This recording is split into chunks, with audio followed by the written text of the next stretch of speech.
জীবন থেকে কেউ চলে গেলে কি করবেন? ভেঙে পড়বেন? কান্নায় বুক ভাসাবেন? দরজা বন্ধ করে বন্দি জীবন বেছে নেবেন? এসব অনুভূতি কি খুব চেনা মনে হচ্ছে, তাই না? মানুষের মনের জগৎ এক অদ্ভুত জায়গা। কখনো তা প্রশান্ত সমুদ্রের মতো শান্ত, কখনো আবার উত্তার ঝড়ের মতো অস্থির।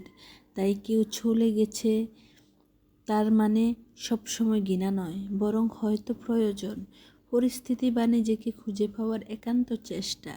যে চলে গেছে তাকে ভুলতে হলে যা করবেন মেনে নিন।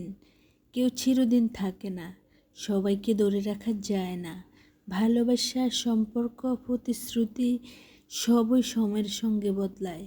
জীবনের নিয়মটা এটাই। কিছু মানুষ আসে আপনাকে শক্তিশালী বানাতে, কেউ শেখায় কষ্ট কিভাবে সামলাতে হয়। নিজের প্রতি যত্নশীল হন। কষ্ট পেয়েছেন? নিজেকে আরও বেশি ভালোবাসুন। নিয়ম করে ঘুমান, পুষ্টিকর খাবার খান, রোজ আয়নায় নিজেকে দেখুন, নিজেকে ভালো লাগানোর চেষ্টা করুন।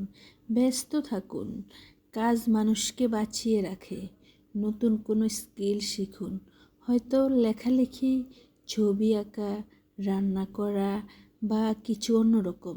ব্যস্ত থাকলে মন অন্যদিকে ছুটবে, কষ্টের জায়গাটা হালকা হবে। প্রকৃতির সান্নিধ্যে যান, সবুজ গাছ, নীল আকাশ কিংবা কোনো নির্জন সমুদ্র সৈকত। প্রকৃতি সব সময় আমাদের শিখিয়ে দেয় জীবনে হারানোর পরে নতুন কিছু পাওয়াও সম্ভব।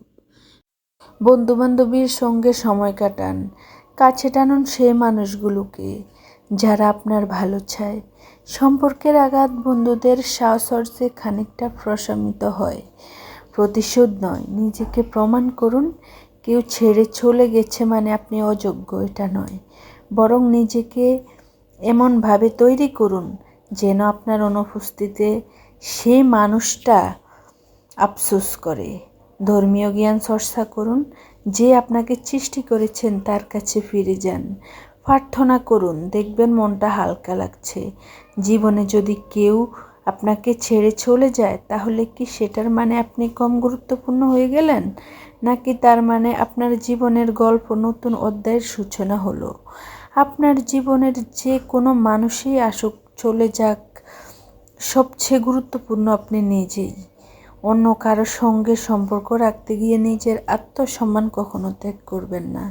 যারা চলে যায় তাদের নিয়ে বেশি ভাববেন না, বরং ভাবুন আপনি নিজেকে কিভাবে জীবনটাকে আরও সুন্দর, আরও অর্থবহ করবেন। দিন শেষে জীবন চলবে জীবনের গতিতে। আপনি বেঁচে আছেন মানেই নতুন কিছু শুরু করার সুযোগ।